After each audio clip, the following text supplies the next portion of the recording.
Good morning. Thank you for joining me today.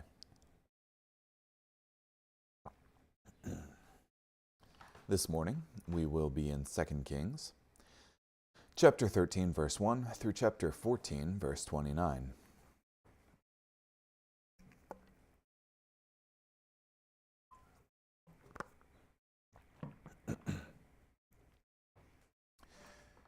In the 23rd year of the reign of Judah's king Joash, son of Ahaziah, Jehu's son Jehoaz became king over Israel. He reigned in Samaria for 17 years. He did evil in the sight of the Lord. He continued in the sinful ways of Jeroboam, son of Nebat, who had encouraged Israel to sin. He did not repudiate those sins. The Lord was furious with Israel and handed them over to King Hazael of Syria and to Hazael's son Ben-Hadad for many years. Jehoaz asked for the Lord's mercy, and the Lord responded favorably, for he saw that Israel was oppressed by the king of Syria. The Lord provided a deliverer for Israel, and they were freed from Syria's power. The Israelites once more lived in security. But they did not repudiate the sinful ways of the family of Jeroboam, who encouraged Israel to sin. They continued in those sins. There was even an Asherah pole standing in Samaria. Jehoahaz had no army left except for 50 horsemen, 10 chariots, and 10,000 foot soldiers. The king of Syria had destroyed his troops and trampled on them like dust. The rest of the events of Jehoahaz's reign, including all his accomplishments and successes, are recorded in the scrolls called the Annals of the Kings of Israel. Jehoahaz passed away and was buried in Samaria. His son Joash replaced him as king. In the 37th year of King Joash's reign over Judah, Jehoahaz's son Jehoash became king over Israel. He reigned in Samaria for 16 years. He did evil in the sight of the Lord. He did not repudiate the sinful ways of Jeroboam, son of Nebat, who encouraged Israel to sin. He continued in those sins. The rest of the events of Joash's reign, including all his accomplishments and his successful war with King Amaziah of Judah, are recorded in the scroll called the Annals of the Kings of Israel. Joash passed away, and Jeroboam succeeded him on the throne. Joash was buried in Samaria with the kings of Israel. Now Elisha had a terminal illness. King Joash of Israel went down to visit him. He wept before him and said, my father, the chariot and horsemen of Israel." Elisha told him, "Take a bow and some arrows," and he did so. Then Elisha told the king of Israel, "Aim the bow." He did so. And Elisha placed his hands on the king's hands. Elisha said, "Open the east window," and he did so. Elisha said, "Shoot," and he did so. Elisha said, "This arrow symbolizes the victory the Lord will give you over Syria. You will annihilate Syria in Aphek." Then Elisha said, "Take the arrows," and he did so. He told the king of Israel, "Strike the ground." He struck the ground 3 times and stopped. The prophet got angry at him and said, "If you had struck the ground 5 or 6 times, you would have annihilated Syria, but now you will defeat Syria only 3 times. Elisha died and was buried. Moabite raiding parties invaded the land at the beginning of the year. One day, some men were burying a man when they spotted a raiding party. So they threw the dead man into Elisha's tomb. When the body touched Elisha's bones, the dead man came to life and stood on his feet. Now, King Hazael of Syria oppressed Israel throughout Jehoahaz's reign. But the Lord had mercy on them and felt pity for them. He extended his favor to them because of the promise he had made to Abraham, Isaac, and Jacob. He had been unwilling to destroy them or remove them from his presence to this very day. When King Hazael of Syria died, his son Ben-Hadad replaced him as king. Jehoahaz's son, Jehoash, took back from Ben-Hadad, son of Hazael, the cities that he had taken from his father Jehoahaz in war. Joash defeated him 3 times and recovered the Israelite cities. In the 2nd year of the reign of Israel's king Joash, son of Jehoahaz, Joash's son Amaziah became king over Judah. He was 25 years old when he began to reign, and he reigned for 29 years in Jerusalem. His mother was Jehoaddan, who was from Jerusalem. He did what the Lord approved, but not like David his father. He followed the example of his father Joash. But the high places were not eliminated. The people continued to offer sacrifices and burn incense on the high places. When he had secured control of the kingdom, he executed the servants who had assassinated his father. But he did not execute the sons of the assassins. He obeyed the Lord's commandment, as recorded in the law scroll of Moses. Fathers must not be put to death for what their sons do, and sons must not be put to death for what their fathers do. A man must be put to death only for his own sin. He defeated 10,000 Edomites in the Salt Valley. He captured Selah in battle and renamed it Joktheel, a name it has retained to this very day. Then Amaziah sent messengers to Jehoash, son of Jehoaz, son of Jehu, king of Israel. He said, "Come, let's meet face to face." King Jehoash of Israel sent this message back to King Amaziah of Judah. A thorn bush in Lebanon sent this message to a cedar in Lebanon, "Give your daughter to my son as a wife." Then a wild animal of Lebanon came by and trampled down the thorn. You thoroughly defeated Edom, and it has gone to your head. Gloat over your success, but stay in your place. Why bring calamity on yourself? Why bring down yourself and Judah along with you? But Amaziah would not heed the warning, so King Jehoash of Israel attacked. He and King Amaziah of Judah met face to face in Beth-shemesh of Judah. Judah was defeated by Israel, and each man ran back home. King Jehoash of Israel captured King Amaziah of Judah, son of Jehoash, son of Ahaziah, in Beth-shemesh. He attacked Jerusalem and broke down the wall of Jerusalem from the gate of Ephraim to the corner gate, a distance of about 600 feet. He took away all the gold and silver, all the items found in the Lord's temple, and in the treasuries of the royal palace, and some hostages. Then he went back to Samaria. The rest of the events of Jehoash's reign, including all his accomplishments and his successful war with King Amaziah of Judah, are recorded in the scroll called the Annals of the Kings of Israel. Jehoash passed away and was buried in Samaria with the kings of Israel. His son Jeroboam replaced him as king. King Amaziah, son of Joash of Judah, lived for 15 years after the death of King Jehoash, son of Jehoaz of Israel. The rest of the events of Amaziah's reign are recorded in the scroll called the Annals of the Kings of Judah. Conspirators plotted against him in Jerusalem, so he fled to Lachish, but they sent assassins after him, and they killed him there. His body was carried back by horses and was buried in Jerusalem with his ancestors in the city of David. All the people of Judah took Azariah, who was 16 years old, and made him king in his father Amaziah's place. Azariah built up Elat and restored it to Judah after the king had passed away. In the 15th year of the reign of Judah's king Amaziah, son of Joash, Jeroboam son of Joash became king over Israel. He reigned for 41 years in Samaria. He did evil in the sight of the Lord. He did not repudiate the sinful ways of Jeroboam son of Nebat, who encouraged Israel to sin. He restored the border of Israel from Lebo-Hamath in the north to the sea of the Arabah in the south, in accordance with the word of the Lord God of Israel, announced through his servant Jonah, son of Amittai, the prophet from Gath-Hepher. The Lord saw Israel's intense suffering. Everyone was weak and incapacitated, and Israel had no deliverer. The Lord had not decreed that he would blot out Israel's memory from under heaven, so he delivered them through Jeroboam, son of Joash. The rest of the events of Jeroboam's reign, including all his accomplishments, his military success in restoring Israelite control over Damascus and Hamath, are recorded in the scroll called the Annals of the Kings of Israel. Jeroboam passed away and was buried in Samaria with the kings of Israel. His son Zechariah replaced him as king.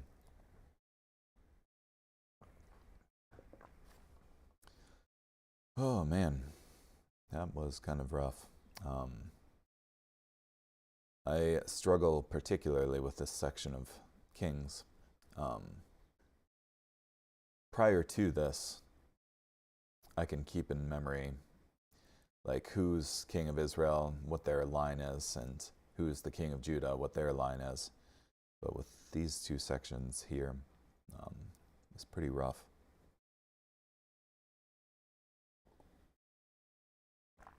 But it continues on with the kings of Judah and Israel.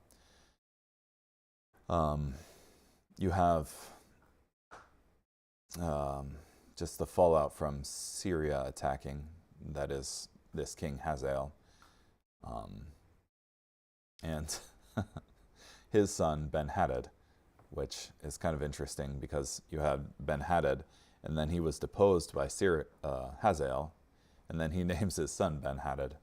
I wonder what it means.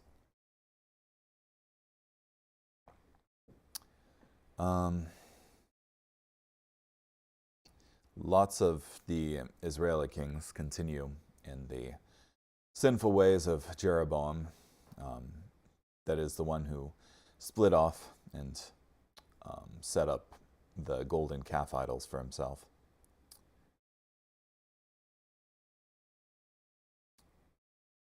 Yeah, and Elisha dies. And there's an interesting story where after he dies, there's some brigands, a Moabite raiding party, that interrupt these guys who are burying this dead guy. And so instead of finishing the burial, they threw the dead man into Elisha's tomb. And when the body of the dead man touched Elisha's bones, he came back to life, which, interesting.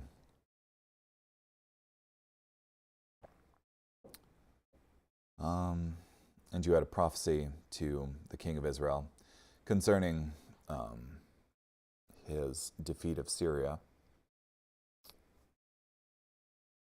And then you had Amaziah reigning over Judah, and him wanting to attack Israel. So that indicates the ongoing strain between Israel and Judah, though at one point during Jehoshaphat's reign, there were good relations there. But, I don't know, anytime, in this case, it seems like Amaziah was too full of himself and attacked Israel and lost. And Israel subsequently took away all the gold and silver items found in the Lord's temple and in the treasuries of the royal palace. And then you have Azariah, that is Uzziah, succeeding Amaziah in Judah, which he's an interesting one.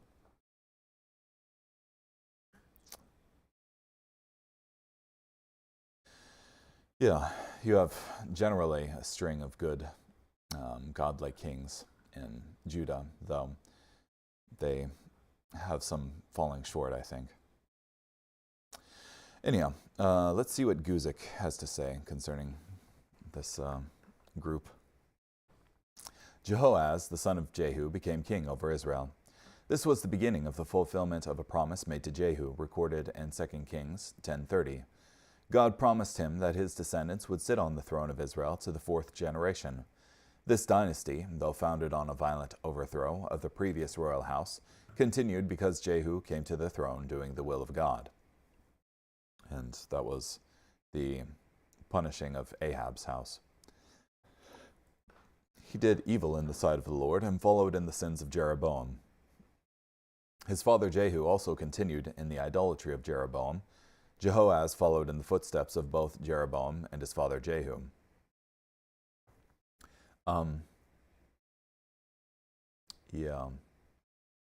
So I think kind of the distinguishing mark between Jeroboam and Ahab, for instance, is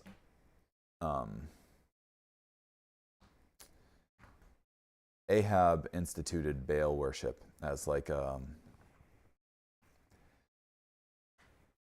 an institution for the whole country there, of them to worship at the temple of Baal and to worship Baal as their deity.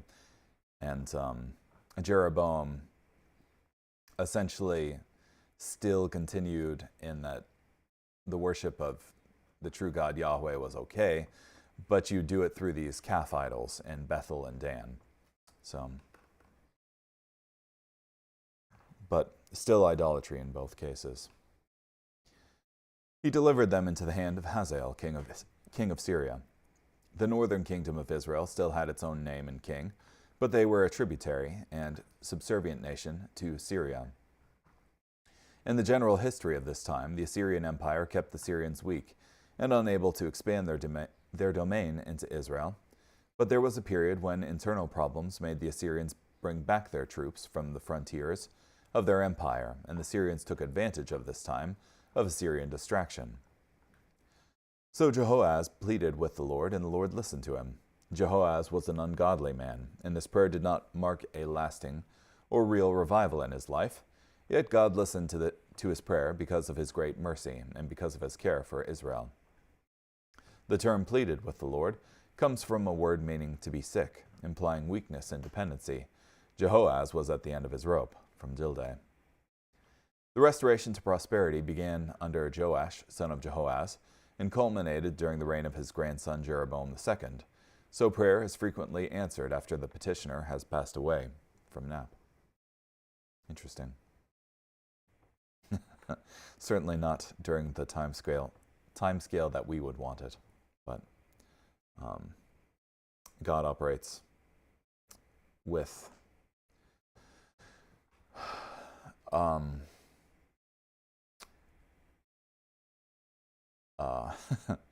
perfect knowledge of everything, and not with just the myopic current events that so often plague our vision. Then the Lord gave Israel a deliverer. This reminds us of the pattern often seen in the book of Judges. Israel slipped into apostasy. God allowed them to be humbled under their enemies. They cried out to the Lord, and then he sent a deliverer, so that Israel escaped from under the hand of the Syrians. We don't know the name of this deliverer, but he is well known in heaven. One does not need a great name to do a great work for the Lord. Yeah. Like John the Baptist said, he must increase, referring to Jesus, and I must decrease. If we are bringing glory to ourselves rather than to Christ, we're doing it wrong. Nevertheless, they did not depart from the sins of the house of Jeroboam. Though God answered their prayer and sent a deliverer, Israel continued in their false worship of the true God. Men often consider this to be a small and inconsequential sin, and excuse the idolatry under the claim of good intentions. Israel's repentance was only half-hearted. They repented because they suffered. They repented because of the suffering rather than because of the sin. They went back to the sin after they escaped from the sorrow, from Spurgeon. Yeah, I guess regarding Guzik's comments of they excuse the idolatry under the claim of good intentions. What Israel was doing, that is, worshiping God through these calf idols, was not how God said he was to be worshipped. He instituted at that time how Israel was to serve and honor him, and that was going to Jerusalem, to the place that he set up for these sacred feasts, for the sacrifices that Israel was to do through the priests. And God had a purpose in doing all of this. It was to point us to his Son, type thing. And without following God in this, then it doesn't lead to his Son, type thing. And yeah, it breaks the good thing that God intended. So it's not an inconsequential thing for them to try to serve God in a way that he didn't want to be served in, type thing. Note, too, that when Moses hit the rock rather than speaking to the rock, he was excluded from going into Israel. It's important that we worship God in the way that he's set forward for us to worship. Otherwise, we could claim that our sins honor him, type thing. So, Jehoash, the son of Jehoahaz, became king over Israel and Samaria. He was the grandson of King Jehu, founder of this dynasty. He continued in the same sins as his father and grandfather. His might with which he fought against King Amaziah of Judah. The reign of Jehoash saw a civil war among the people of God, with the southern kingdom of Judah and the northern kingdom of Israel at war. The war with Amaziah may be seen in ample detail in 2 Chronicles 25. It ended in the total defeat of Amaziah, who was taken prisoner by Joash and afterwards slain in a conspiracy at Lachish. From Clark. Elisha had become sick. Even men of faith and miracles are not immune to sickness and disease. This great man became sick like others, whom he had healed, as a channel of the power and blessing of God. With the illness of which he would die. Though God used Elisha on many occasions to heal others, God appointed this illness to be the means of taking Elisha from this world. God has no one single way that he does this. It is a mistake to believe that all the godly die in their sleep without a hint of prior illness. Yeah.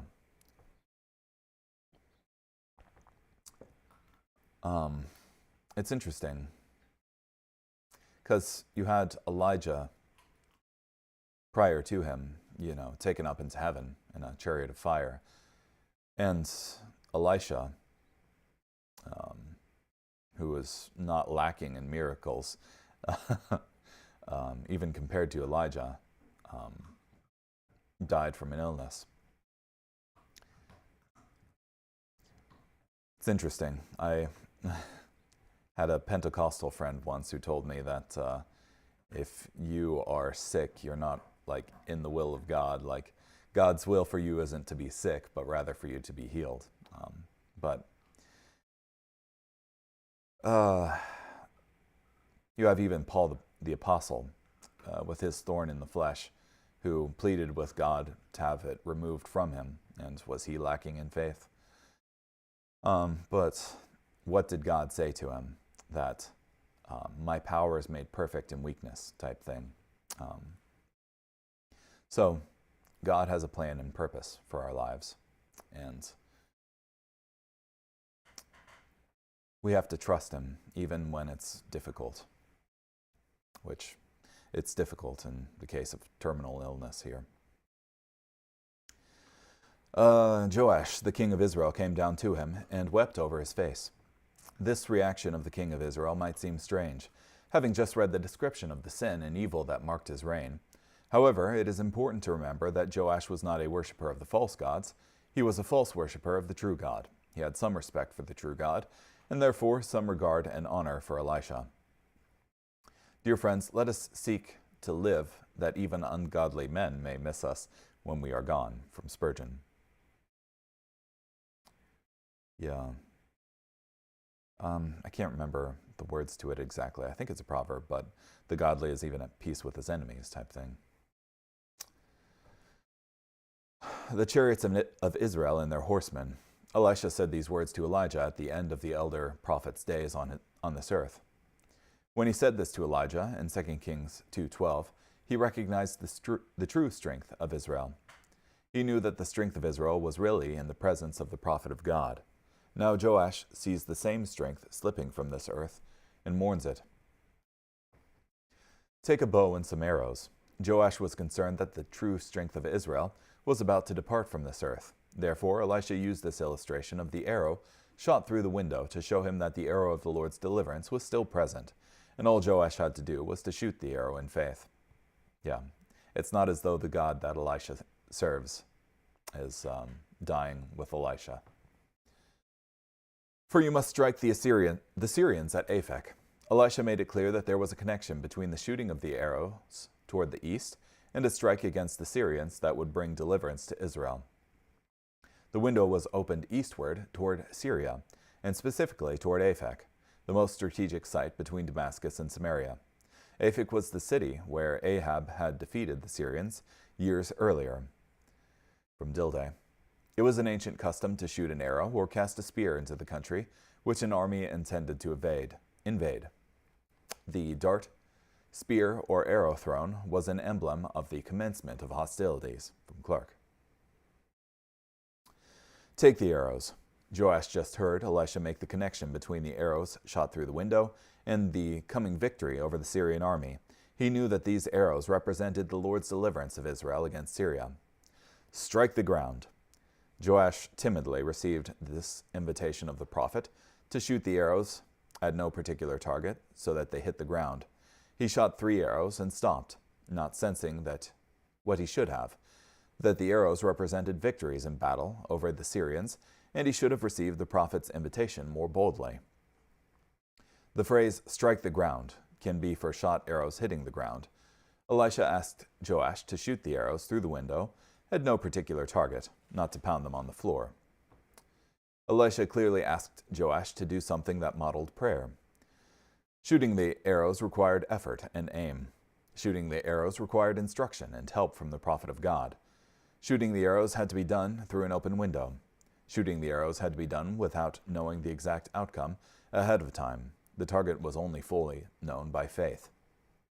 Shooting the arrows was ineffective because it was not repeated enough, reflecting a lack of confidence in the process.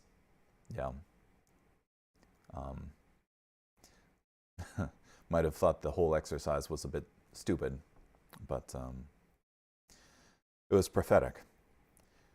Shooting the arrows had its strategic moment, and when the moment passed, it was gone. Failing to shoot the arrows hurt others, not only himself.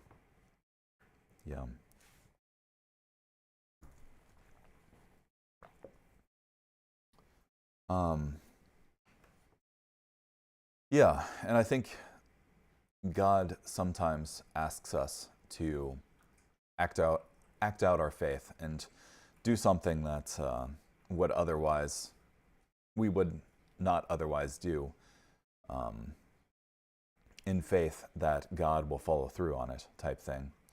Consider, for example, when the 3 kings, the king of Israel, the king of Judah, and the king of Edom, were attacking Moab, and they went through the wilderness, and they were dying of thirst because they went the long way around. They were commanded, I think by Elisha, to dig trenches so that God would fill them, type thing. And they did so in faith.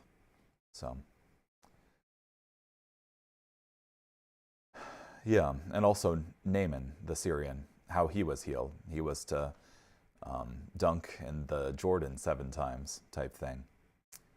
So God can ask us sometimes to do things that we might otherwise find to be silly. But I think in doing those things, we demonstrate our faith in him, that he can accomplish the things that he says he can accomplish. And in this case, provides salvation, at least militarily, for the country. The man of God was angry with him. Because King Joash did not seize the strategic moment, Israel would enjoy only 3 victories over the Syrian army, instead of the many more they could have enjoyed. The prophet himself did not yet know how many victories Joash should obtain against the Syrians, but God had signified to him that he should learn that by the number of the king's strokes. From Poole. There are many situations in which we should keep shooting the arrows, but we content ourselves with a small effort. He should have continued smiting till the prophet had said enough from trap. Keep shooting in the battle against sin. Keep shooting in the attainment of Christian knowledge. Keep shooting in the attainment of faith. Keep shooting to do more for the kingdom of God. Keep shooting because the world, the flesh, and the devil will not stop their shooting. That's for sure. And I think too many of us blithely go through life not realizing that we're on a battlefield, that we are not fighting against mere human foes, but against angels and principalities, spiritual forces of darkness. And as such, we should put on the whole armor of God, spiritual armor that protects us and equips us for this spiritual fight.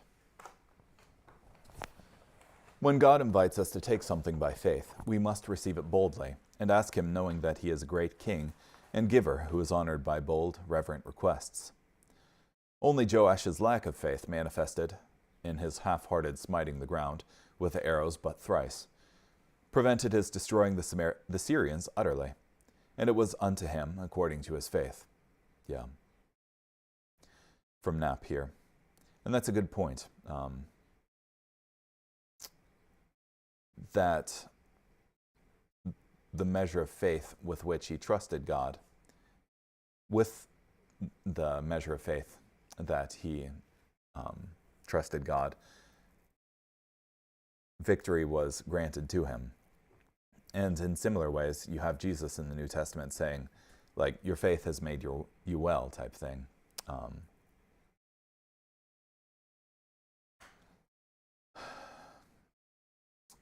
Yeah, this measure of faith kind of being the measure of how God is going to intervene in our lives type thing.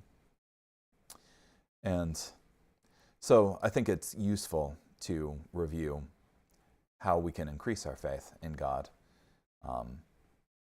It's said later that faith comes from hearing, and hearing from the word of the Lord type thing. So the more we read our Bibles, the more we can increase our faith type thing. And also the disciples asked that the Lord increase their faith. So important that we pray that God strengthens our faith as well. But now you will strike Syria only 3 times. As it happened, life and death depended on how many arrows Joash shot to the ground. When King Joash had the opportunity to shoot the arrows, it probably seemed to be a small thing to him. He did not know that God's plan for a nation and his seemingly small actions were vitally connected. It is a fact that God has purposed all things, both great and little. Neither will anything happen but according to his eternal purpose and decree. It is also a sure and certain fact that oftentimes events hang upon the choices of men. Their will has a singular potency, from Spurgeon. Yeah, I can't remember which prophet it was, but I think it was during the time of Zerubbabel, after the destruction and subsequent return of the people of Israel to Israel.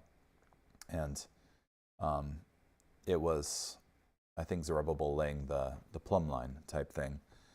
And the Lord was admonishing not to despise the day of small things.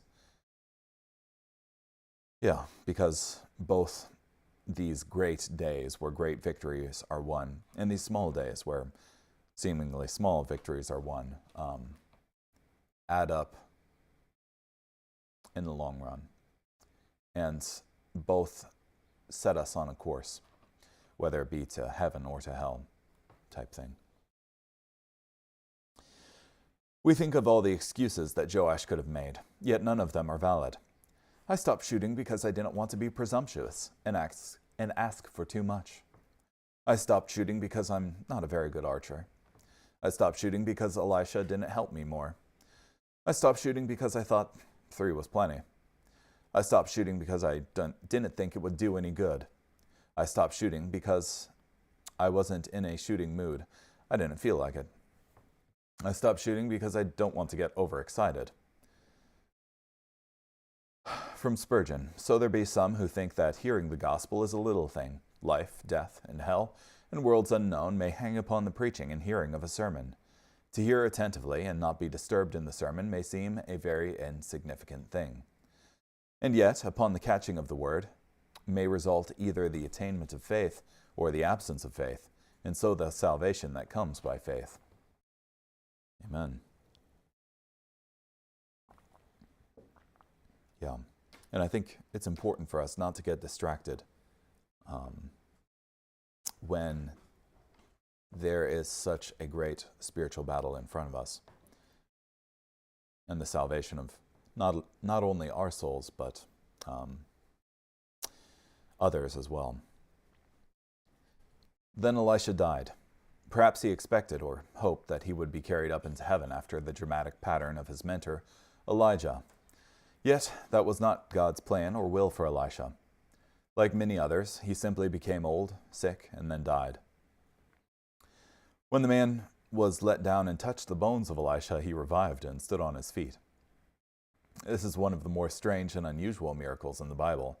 There is little explanation, and the silence of the record suggests that there was no inherent power in the bones of Elisha to resuscitate others. This seems to be a unique, one-time miracle to bring honor to the memory of this great prophet. This is the first, and I believe the last account of a true miracle performed by the bones of a dead man, and yet on it, and such, like the whole system of miraculous working relics, has been founded by the Popish Church. From Clark. Yeah. We can also be brought to life by our contact with these dead prophets. That's for sure.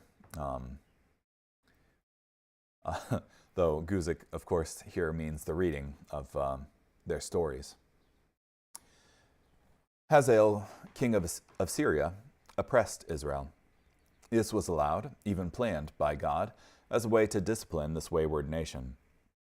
In 2 Kings 8:12, it records Elisha's prior knowledge of the calamity Hazael would bring upon Israel. But the Lord was gracious to them. Israel deserved this discipline, yet God refused to forsake them. He gave them many blessings and saved them from many problems, and would not destroy them or cast them from his presence. 3 times Joash defeated him. Elisha had promised Joash these 3 victories over the Syrians.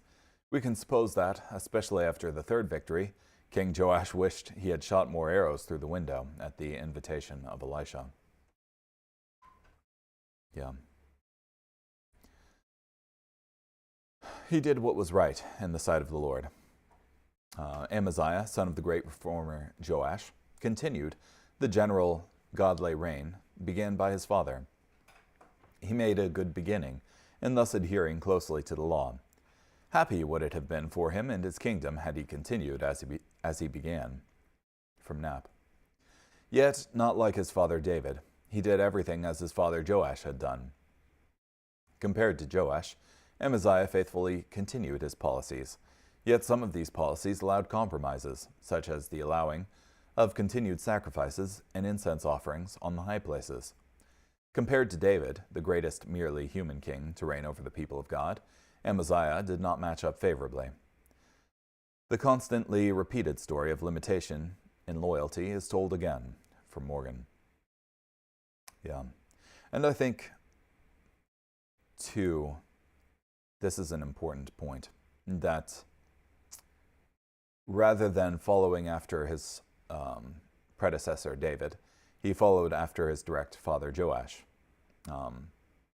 And I think our parents set kind of our default behaviors in us, whether for good or for bad. And without conscious effort, without looking past Joash to a spiritual father, I think it bound him essentially to those defaults. So he executed his servants who had murdered his father the king. This was both just and in the best interest of Amaziah. It was good for him to eliminate those who found the assassination of the king a reasonable way to change the kingdom. It also fulfilled God's command to punish murderers with execution, first given in Genesis 9:5-7. But the children of the murderers he did not execute, according to what is written in the book of the law of Moses. It was the standard practice of the ancient world to execute not only the guilty party in the murder, but also his family. Amaziah went against the conventional practice of his day and obeyed the word of God instead, from Deuteronomy 24:16, wherein he showed some faith and courage that he would obey this command of God, though it was very hazardous to himself, such persons being likely to seek revenge for their father's death, from Poole. He killed 10,000 Edomites. This shows the military might of Amaziah, and that he successfully subdued the weaker nations surrounding Judah. And he took Selah by war. Some believe this was the ancient rock city in the desert, also known as Petra. Others believe it was a different place. One way or another, this was a significant victory for Amaziah. 2 Chronicles 25, verses 5 through 16, gives more background to this event. Amaziah gathered a huge army in Judah to go against Edom, 300,000 choice men, able to go to war, who could handle spear and shield. He also hired 100,000 mercenary soldiers from Israel. But a prophet came and warned him not to use the soldiers from Israel, because God was not with that rebellious and idolatrous kingdom. Amaziah was convinced to trust God. He sent the mercenaries from Israel away and accepted the loss of the money used to hire them. God blessed this step of faith and gave them a convincing victory over the Edomites. Yeah, not a small act of faith to accept the loss of the hire of 100,000 men. Amaziah trusted God for the victory over Edom, but immediately after this victory, his heart turned from God. Now it was so, after Amaziah came from the slaughter of the Edomites, that he brought the gods of the people of Seir, set them up to be his gods, and bowed down before them, and burned incense to them. From 2 Chronicles 25:14, which is such a shame for someone who initially did what was right in the sight of the Lord, and who followed the Lord in not putting to death the children for the sins of the fathers. But I think it shows that in each decision we make, we can either choose to serve ourselves or we can choose to serve God. Come, let us face one another in battle. Proud from his success against Edom, Amaziah decided to make war against the northern kingdom of Israel. Again, 2 Chronicles 25, 5 through 16 gives more background to this event. When Amaziah sent away the Israelite mercenaries, they were not happy, even though he paid them for not fighting against Edom. They probably counted on receiving much more from the spoil of the battle. As they returned to Israel, they raided the cities of Judah from Samaria to Beth-horon, killing 3,000 in them, and took much spoil. This was the political motivation for Amaziah's attack against Israel. Yeah, so it wasn't it wasn't without provocation that this ruler of Judah, that is Amaziah, attacks Israel. He had reason to believe he would be successful. He had recently assembled a 300,000-man army that killed 20,000 Edomites in a victory over Edom. Jehoaz seemed very weak, having only 50 horsemen, 10 chariots, and 10,000 foot soldiers, after being defeated by the Syrians. The king of Israel says, "The thistle that was in Lebanon."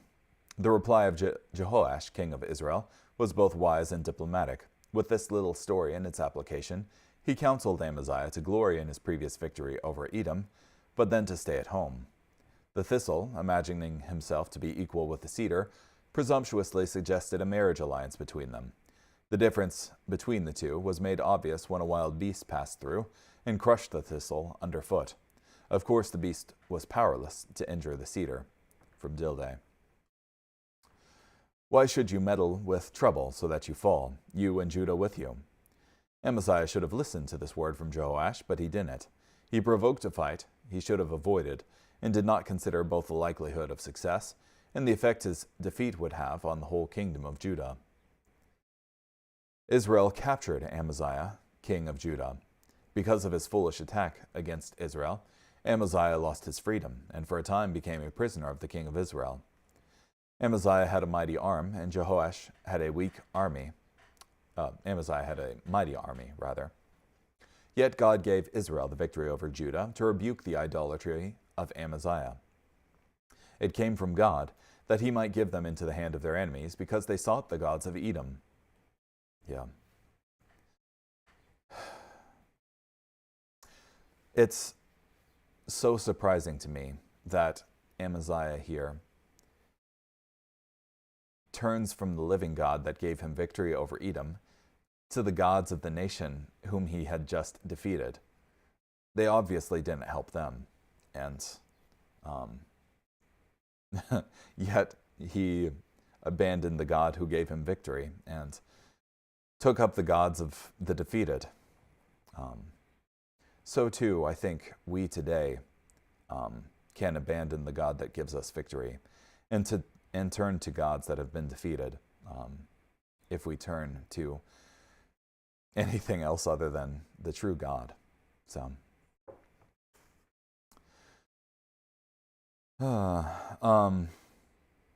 his name means strength of Yah, but we read, he strengthened himself.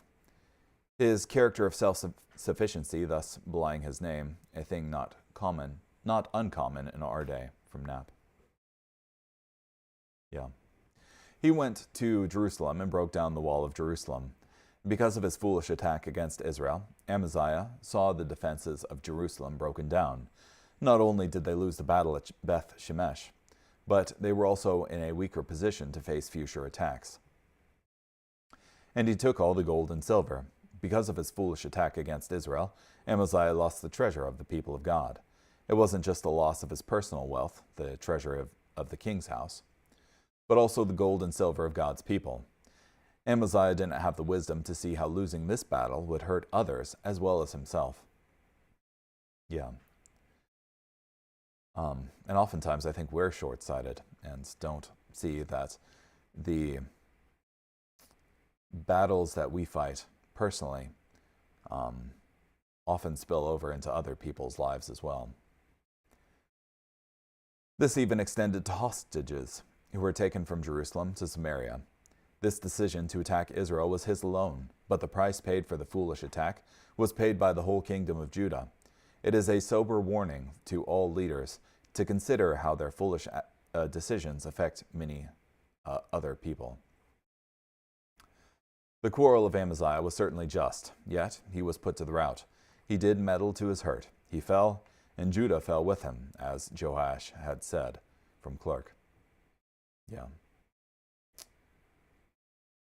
Yeah, it didn't matter ultimately that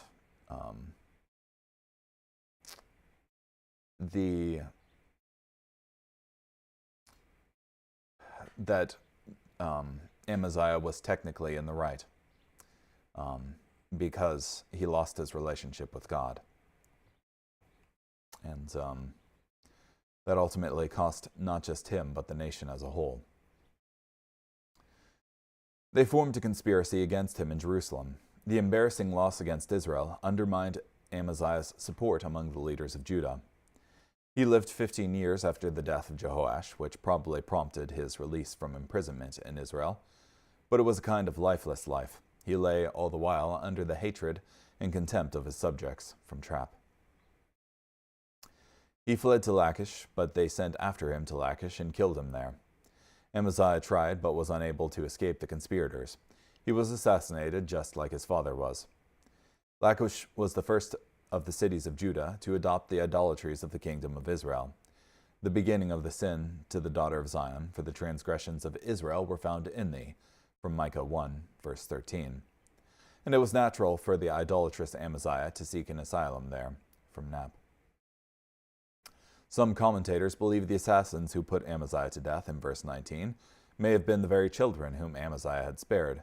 They, in turn, were exacting vengeance for Amaziah's executions, from Dildé. And all the people of Judah took Azariah, who was 16 years old, and made him king instead of his father. This was the start of the illustrious reign of Azariah, also known as Uzziah. He was the greatest king of Judah after David. The election of Amaziah's son, Azariah, may refer to an earlier time when all the people had taken Azariah, when he was 16 years old, and made him king while Amaziah had been a prisoner, from Wiseman. Jeroboam II did evil in the sight of the Lord. He was a wicked king who continued the politically motivated idolatry of his namesake, Jeroboam the son of Nebat. During his reign, the prophets Jonah and Amos spoke for God. He restored the territory of Israel, for the Lord saw that the affliction of Israel was very bitter. Out of great mercy, God showed kindness to a disobedient Israel, ruled by an evil king. It seems to suggest amazement in his mind as he contemplated the patience of Jehovah with the sinning nation. That's for sure, from Morgan. according to the word of the Lord God of Israel, which he had spoken through his servant Jonah, the son of Amittai, the prophet. This is almost certainly the same Jonah who is famous for his missionary trip to Nineveh. Apparently, he also had a ministry among his own people, not only among the people of Nineveh.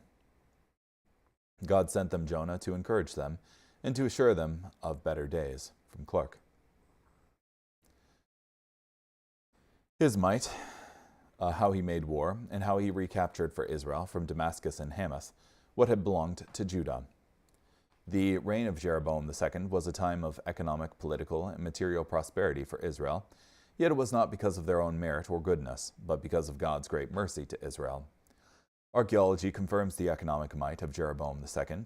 In the age prior to Jeroboam II, the houses in Israel's cities were roughly the same size, but archaeologists find a change starting in the 8th century BC. Ancient cities like Tirzah have a neighborhood of large, expensive houses, and another neighborhood of small, crowded structures, smaller than the houses from previous years. The large houses are filled with the marks of prosperity, and the oppressive rich of Israel thought they could find safety there, but God's judgment came against those houses as well.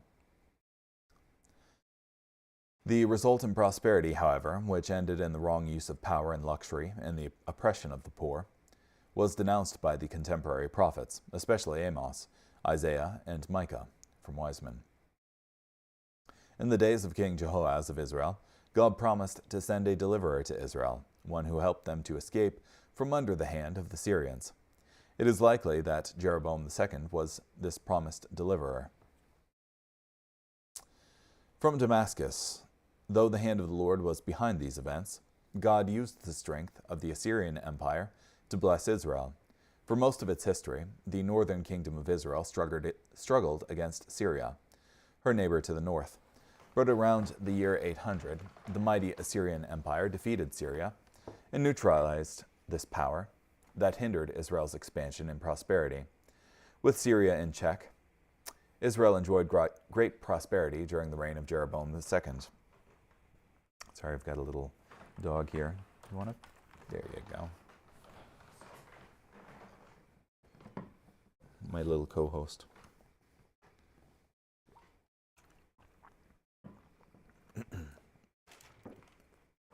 The book of Amos shows that Israel did not handle this prosperity well. And the wickedness under the prosperity of Jeroboam II heaped judgment up for themselves. Wealth ultimately is a tool, and we can either use it well or we can use it poorly. And the people in Israel's time used it poorly. Israel was blessed with the ministries of both Hosea and Amos during Jeroboam's reign. From their writings, it will readily be seen that though there was political revival under his rule, there was no real moral or spiritual awakening among the people. From Knapp. And I think this too presents a temptation for us in judging rulers purely based on material outcomes. Oftentimes you have, throughout the period of Israel's history, periods of economic or military prosperity that are done under some of the worst kings, like Omri, who's well known by historians because of,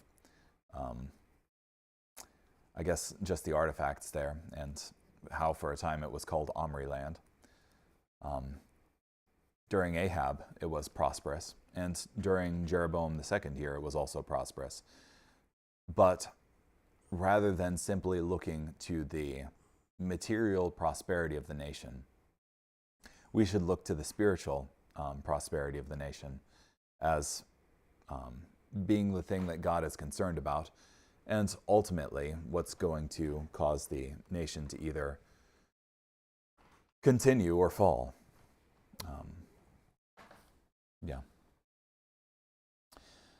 From Patterson and Austell, when Jeroboam II died in 752 BC, he left behind a strong kingdom, but unfortunately, one whose core foundation was so spiritually rotten that the edifice of state would not long withstand the rising tides of international intrigue and pressure.